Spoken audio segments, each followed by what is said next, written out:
Friends and family of Kardavox Academy, Mark here, and we are doing our first video in the new space. That's right. If any of you saw my channel update video, you know that I moved and there's a lot of work to do here. Right now, my sound treatment, because I haven't had time with all the lessons, is a bunch of quilts just thrown on the floor over there that you can't see. But we're making it work. If you're new to the channel, by the way, my name is Mark. I'm a vocal coach specializing in deathcore and death metal and all sorts of angry types of screaming. I myself am in 3 bands, Kardashev, Neverbreath, and Viremia. And what we do here on the channel is we take the reaction format, but we try to make it a little bit more educational, a little bit more fun. Now, today we're talking about Lorna Shore to the Hellfire. Now, this song has been out for a little while as of this recording. And by the time this video goes up, because we're doing a couple fewer videos this month just to get my health in order, see the channel update again for info on that. By the time this video goes up, the song will have been out for a little while. I am excited because most everybody has been telling me that this song is amazing. I have to check it out. I'm excited to hear what Will Ramos is going to do on it. I'm familiar with some of the stuff he did for Awake in Providence, but beyond that, I'm not super familiar with his voice, so I'm excited to see where this goes. And yeah, we're going to have a great time. Hopefully we can enjoy it and pull some education out of it. But last but not least, if you enjoy the content, please be sure to like, share, and subscribe. It really helps us. It really helps our videos get out there because the algorithm is a fickle beast. And if you really love the content, we do have a Patreon with a lovely community where we have community...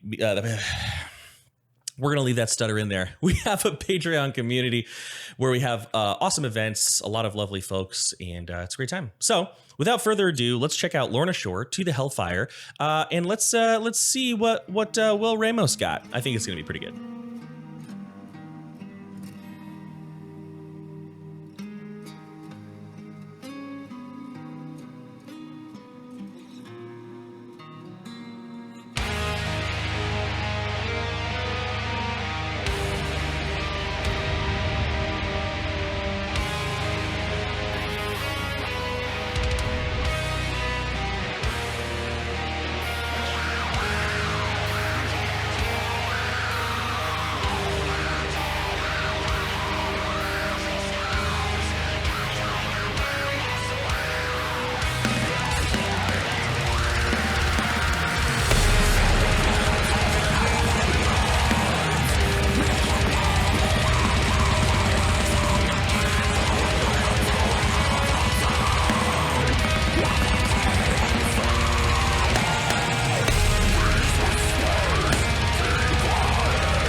Okay, it sounds like we have a transition coming up here. So first couple things I notice, his highs are super crispy, super high up there. Now, it sounds like we're getting a lot of very fry forward vocals.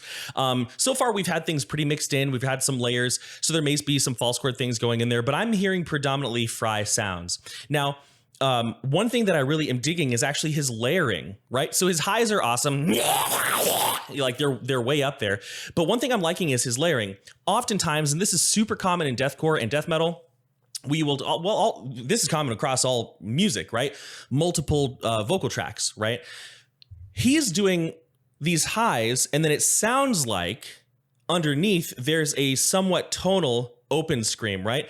So oftentimes we think of our vocals in this dichotomy of no voice or true voice, right? We think they're all either or right? But there's an in-between space where we can manipulate pitch and placement with our oral cavity, with our mouth, right? So he has his high, right? He's doing it differently than me, right? But the placement is the same. He's got his high, and then underneath he's got like this. That little bit of tone is creating a really neat dissonant effect. And then I love the way he spat out the word whispers. Whispers, whispers, oh, oh, right? A lot of times when we try to pull things down like that, we'll grab our larynx and we'll pull it down into our throat, like, right? But he spits it out over the top. If you were to do it with your clean voice, whispers, whispers, oh, oh, like almost chewing on it. Let's go back so you can hear that, and then we'll keep going. So far, there's some really cool stuff going on.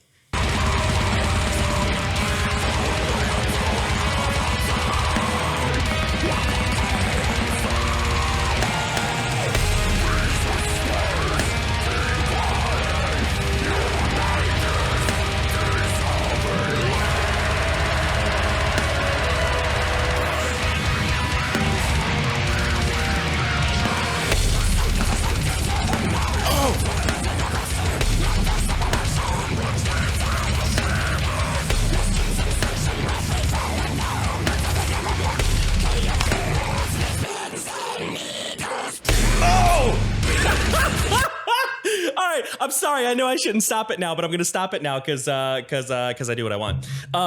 So a lot of people before, I'm going to turn myself down because I think I'm clipping a little bit. A lot of people before hearing this, doing this video, they were like, yo, there's a lot of Dickie Allen going on here. I hear that. I'm hearing a lot of Travis Ryan a lot. His quick staccato, punchy, spitting, right? Like these really quick spitting out vocals. Amazing. I love his interplay with the instruments, right? It's one thing to know how to scream. It's another thing to know how to participate with a full band, right? Oftentimes in deathcore, we get people who just scream over a whole song. And it's like, bruh, you can do tunnels. Like we get it, right? Speaking of tunnels, I love how he's tastefully just adding them in, their flavor. It's not like we're going to look at 6 minutes and 5 seconds of somebody doing tunnels, right?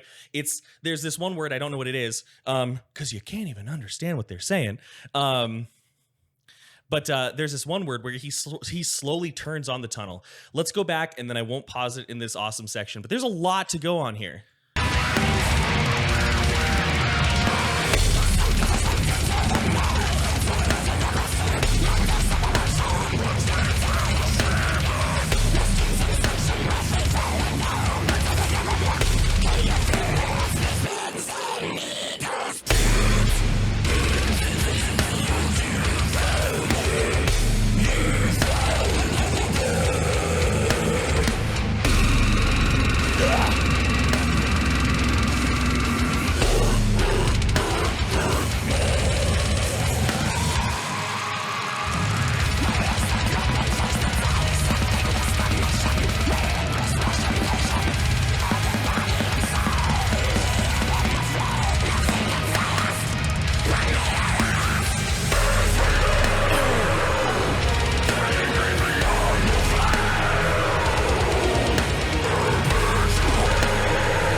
Okay, I don't know where to pause it because there's like a bunch of stuff going on. So let's talk about a couple things I'm noticing about his voice that I am absolutely in love with. So you could hear it at the beginning, right? So he's got his high, right? His high tone. And again, he and I generate the distortion differently, but a lot of the concepts here are the same, right? He's got that, right? And he's leaning forward and back with his distortion. And his resonance. And that is a big thing. If you are looking to be a deathcore vocalist, first and foremost, you are. There you go, right? All you have to do is try, and you can, right? Anybody, by the way, can be on this level. Not everybody's going to sound like Will Ramos. I don't sound like Will Ramos. But anybody can get to the point where you are as accomplished and as powerful. All you have to do is be willing to put in the work, right? So anyway, a lot of like this deathcore game that we're playing is the shifting of resonance, right? Being able to tell the difference, you know, if you're with your clean voice, can I just have one more moon dance? Right? Moving things back and forth. When applied, sorry, I'm just getting excited. When applied to metal vocals, you can kind of hear it. So let's do like a low. And he was really accessing a forward resonant space on some of those gutturals, right? Right, those different placements. If I hold it in the back, we have that sound. Move it forward, we get a lot of different types of tones. I'm getting myself winded because, as we learned in the channel update video, my heart's not very good, so I need to calm down.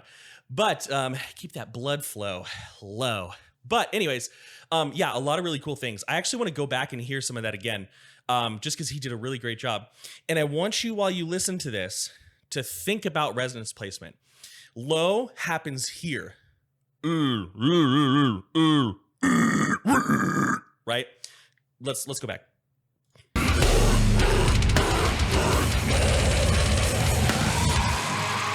Yeah.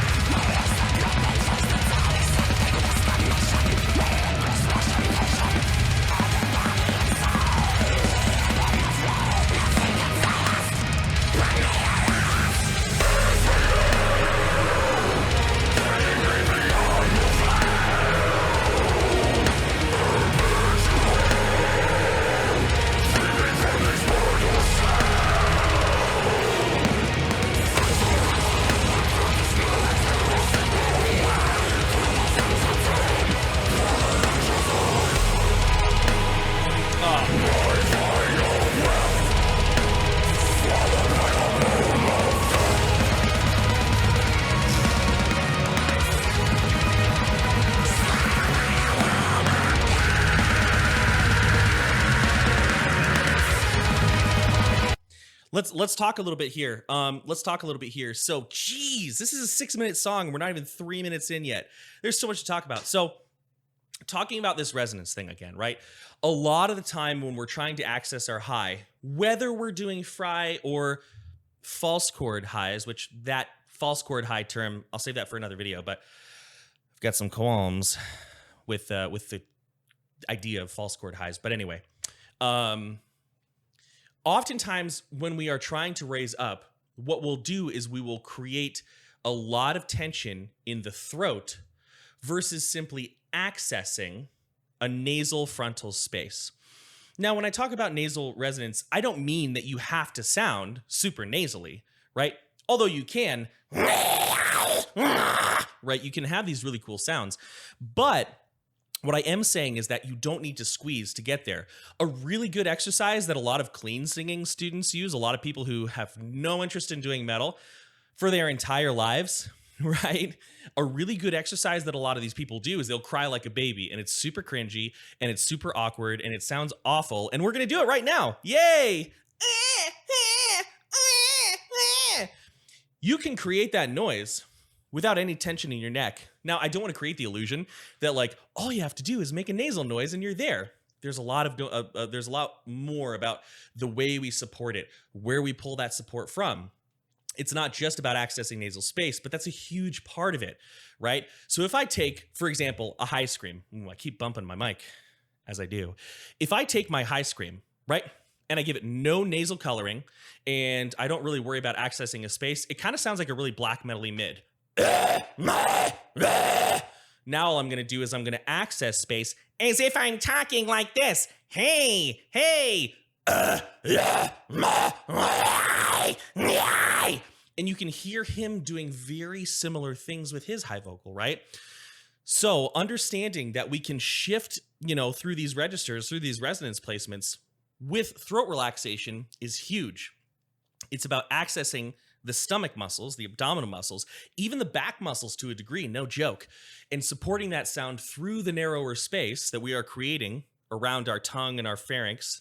Our tongue and our soft palate in the pharynx, that we can access that space. So if your highs are sounding like this,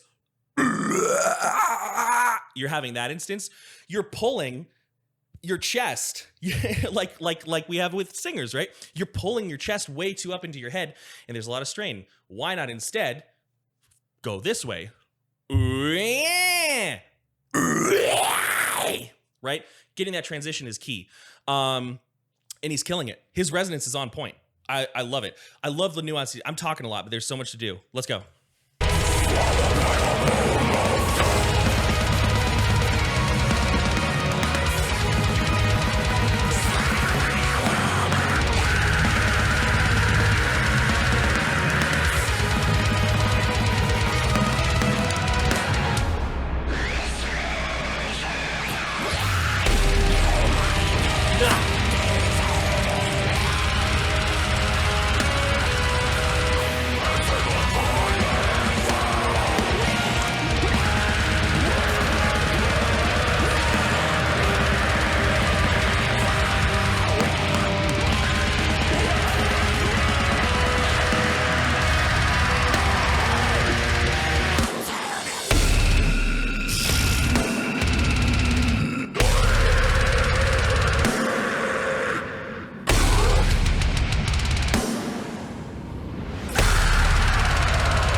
We have to talk about that. Like, I'm sorry. I can't say that this is a place where we talk about vocal technique and then we don't talk about that. So, again, a lot of really, really good vocal layering going on here and intentional vocal layering. It wasn't just like, okay, let's throw a track of mids and let's throw a track of highs and then some lows and call it a day, which I've been guilty of that. I won't lie.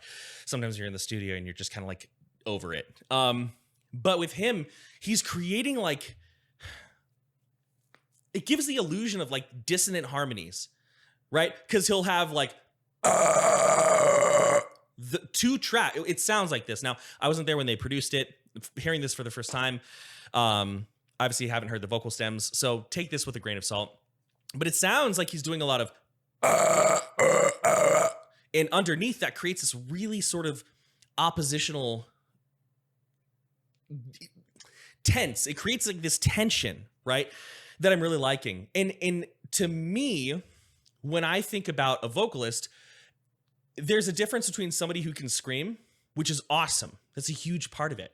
And if that's what you are, that's amazing. You should be very proud of yourself. But there's a difference between somebody who can scream, right? And then somebody who can take that and really use it to supplement a song. I love how in that chorus, in the second half of it, he kind of shut up and he let the rest of the band stand forward. To me, that's also the sign of a really good vocalist. Like, is this riff really strong?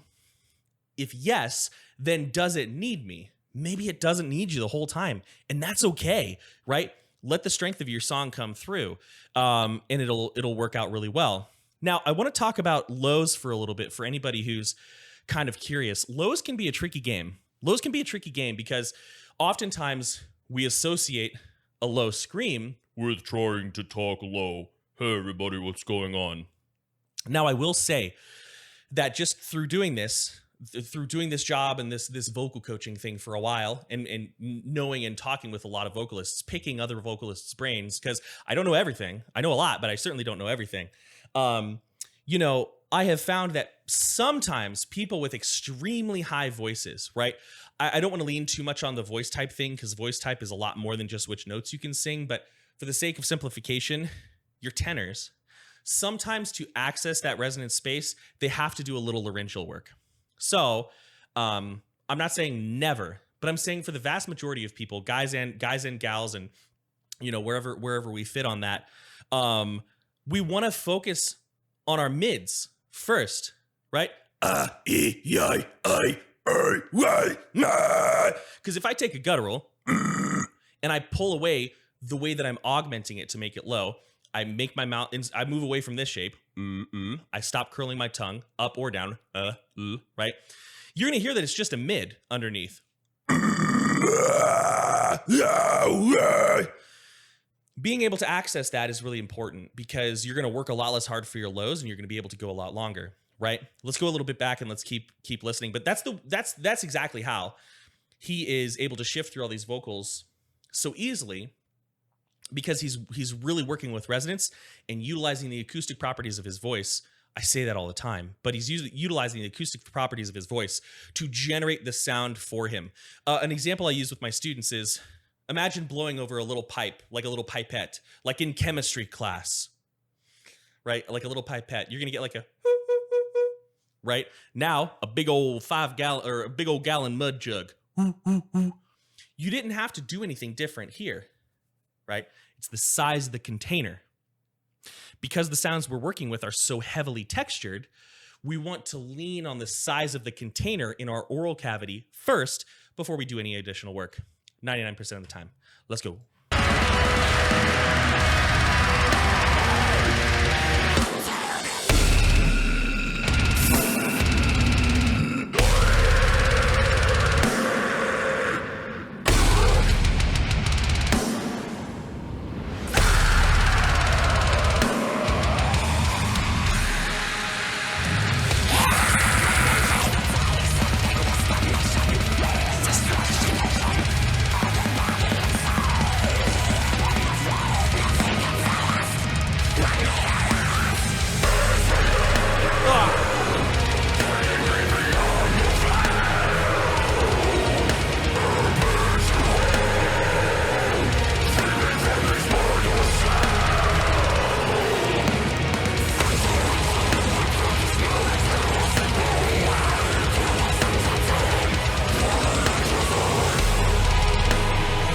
Yeah, right here, right here.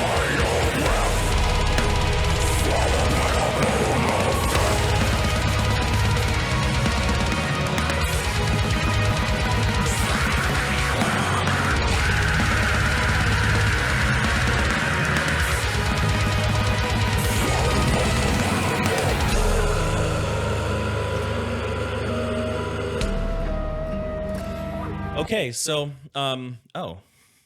we went back to the acoustic guitar in the intro, and I thought that we were at the outro, but we've got like a little over a minute left. So So I guess I won't wrap up the video now. I totally thought I was going to. One thing I want to talk about is holding out your vocals, right? So there is a lot of truth to the fact that false chords and fries generally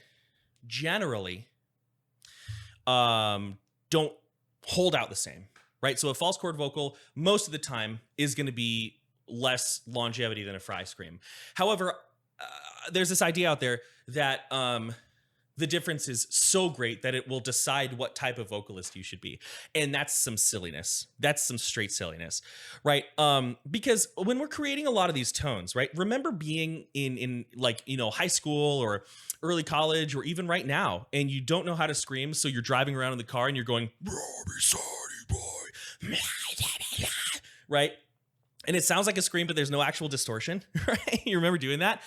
So we're creating a level of compression in the airflow in the pharyngeal space, right? Yeah. So if I go like this, the air's gone. If I go like this, I can hold it for a really long time. Likewise, if I think that a false chord has to sound like this, then yeah, I'm going to gas out in 2 seconds. Now, that sound, A, right there, like that, that's a perfectly fine vocal. There's nothing wrong with it. And usually with false chord students, that's where I start them, right? That's where I start them. But if we learn how to compress, right, with our pharyngeal space, I'm holding just a clean breath, or on a high,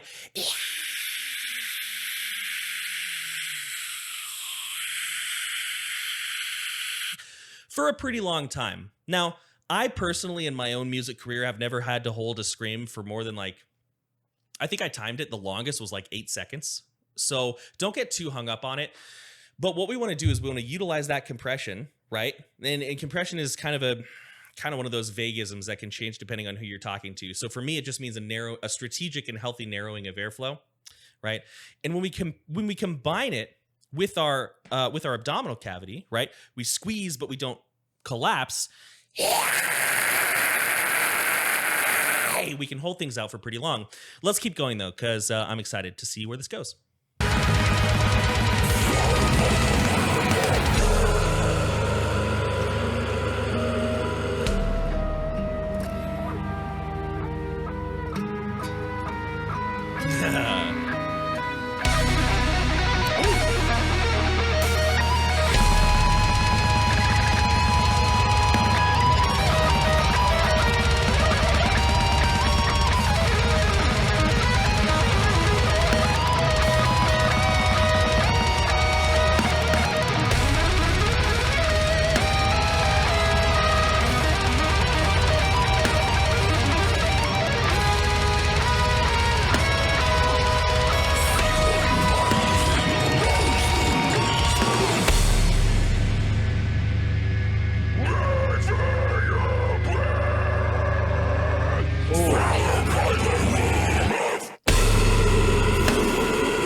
Let's listen to that again.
Okie dokie.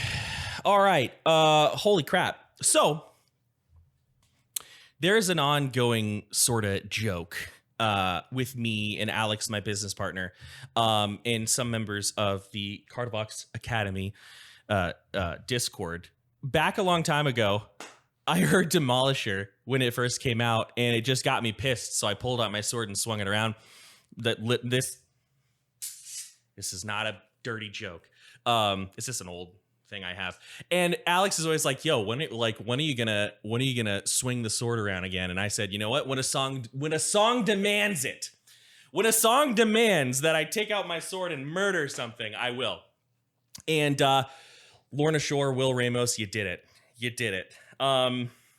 So I really appreciate Will Ramos as a vocalist right now, and I'll tell you exactly why.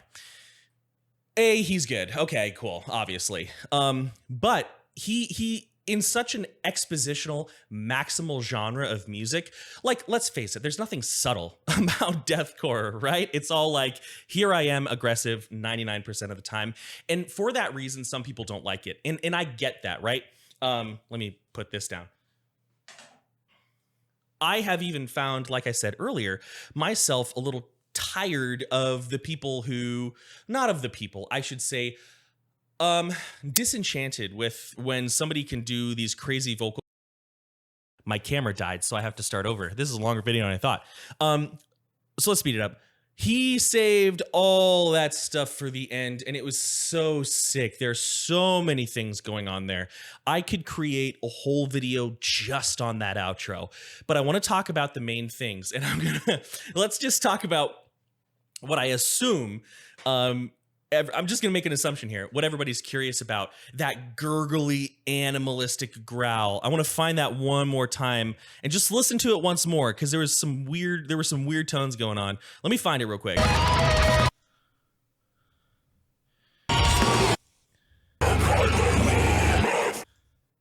Almost there. Ugh.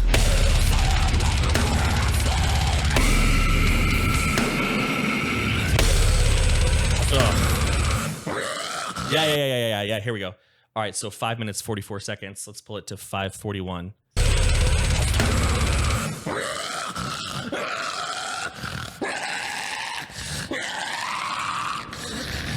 So you can hear from the way that he's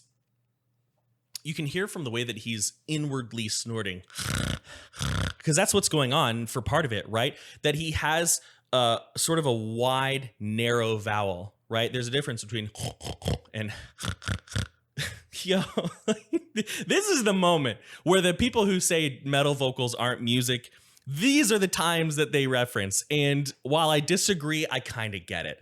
Because I'm standing here like, let me teach you about vocals, right? Gudalax moment. But it's not here. It's here. It's also a little bit more palatal, right? Like that velum, the soft palate, we can hear that rattling around. I want to listen to it one more time. I hope you all don't mind. You hear how it's not, right?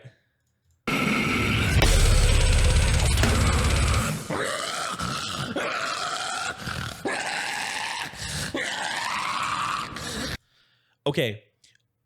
Also, it sounds like he's purposefully letting a lot of saliva build up in the back of his mouth. And I'm not going to lie, that's disgusting. And it kind of makes me feel a little nauseous. And I kind of love it. Ooh, freaking love it. I cursed. Whoops. It is disgusting. And it is such a cool sound. And I have never heard it to this degree before. I've heard vocalists where I can hear a little saliva rattling around back there, but I feel like they were in the studio and he was like, yo, what if I eat a bunch of Skittles and just get like this big nasty spit up? I'm not really sure how I would go about that, so I'm going to hold off on doing it myself, but we're also getting this distortion underneath it. So it's three parts, right? Or there we go. And then a little bit of a tunnel. That's kind of tricky because you have to release the nasopharyngeal passage there. You have to open and then it raises. So you're opening it for the inhale and then you're raising it to do the actual vocal, because we have to oftentimes we have to raise our soft palate, right? So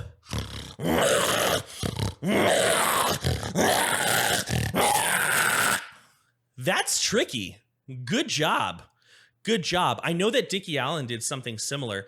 I can't remember the name of the song. And that was equally tricky. Now, one thing I also want to say about this outro, I know I'm talking a lot. So thank you all for sticking around for this part of the reaction video. I want to talk a little bit about his volume here at the end. So he's doing a lot of things that in the studio would probably not be that loud, right? A lot of the times with clean singers, we have to disassociate the idea from them that high notes have to be loud, right? Giving them some support and some body is a good thing, but we don't have to be like, you know, to hit a high note. We can be, oh yeah, hey! Like we can be a little bit more relaxed. Likewise with screams, we don't have to be super, super loud. Generally speaking, we're going to be louder than our speaking volume, but not always, right? So like some of his gutturals, right? And we've got a couple layers and compressors and panning, right? But I'm sure they sound very similar, right? Some of his gutturals are probably right around here. And looking at like Audition, where I'm recording my voice, it's not much louder than my speaking voice, right? And then he's got like this sort of talking voice right here. It's more about how you support with your abdominal muscles than it is about how much you shout this out, right? So that's something to think about. Now, when you're doing a lot of these vocals, I talk a lot about this in a lot of my videos. Sometimes you'll build up saliva. I build up a lot of saliva when I do metal vocals, and it all comes from around here. And if that happens, I checked in with my ENT many moons ago. If that happens and you're building up saliva up here, for some people, the rattle and the distortion just gets your salivary glands going. If you feel like you have mucus and stuff coming up from your vocal folds, that's where you need to think, maybe I need to ease away. So anyways, let's go ahead and let's listen to that outro one more time, because it's just absolutely mean. And I love it, and it's gross. And it's so good. Like, only in deathcore and death metal could I say, Will Ramos, you physically disgusted me. And that is a really big compliment, because wow, that is hard to do. Like, I'm going to listen to that hundreds of more times, and each time I listen to it, I'm going to be like, ugh, and it's God, that is so crazy. I love that. So let's listen to this again, this outro again, then we'll talk a little bit and then we'll wrap it up. Let's go.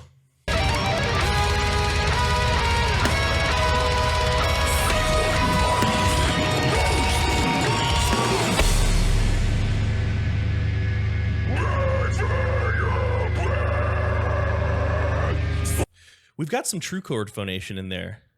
We can hear a little bit of like Will's voice.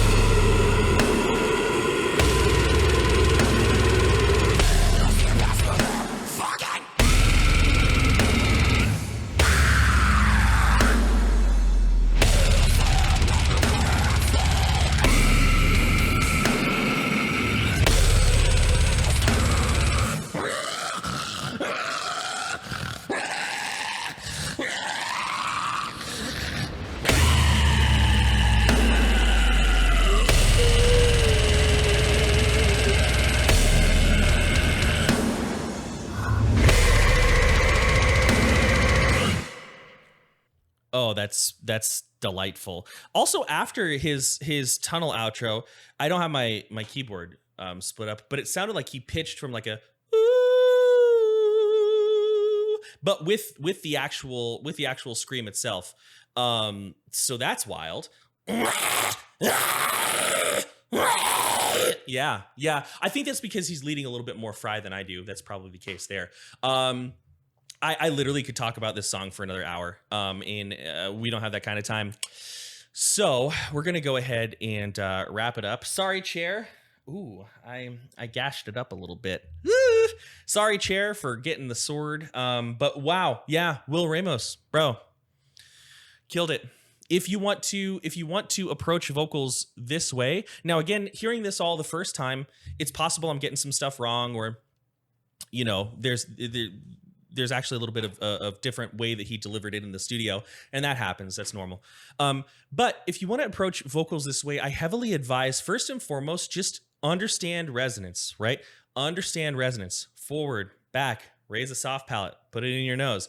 Avoid resonating in the throat. Generally, resonating primarily in the throat is never a thing you'll need to do, right? But understanding resonance will help you take yourself from someone who can just hold a tone, which, let me be clear, for some genres and some songs is amazing. Some songs you want to be subtle. Some songs you don't want to be all over the place, right?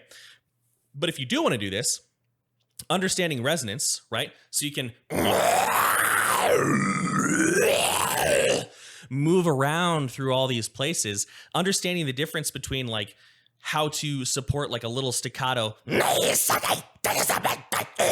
right, and longer sections is going to be really valuable for you as well. And take time. Set the expectation that this will take you time, but with the right mindset, a lot of practice, and if you need it, not everybody does, but if you need it, some help from this guy, you can definitely get there. So beyond that, let's go ahead and wrap it up. This is almost a 40-minute video, but I really appreciate everyone sticking around and watching. This song was killer. Feel free to like, share, and subscribe if you would. It helps the algorithm a lot. We're getting close to 100K subscribers, and that's really exciting. And if you love this content, and if you want to take part in the polls where you can vote on a song, please be sure to check us out on Patreon. And with that, as always, many thanks, much love, my mate! Sorry I had to.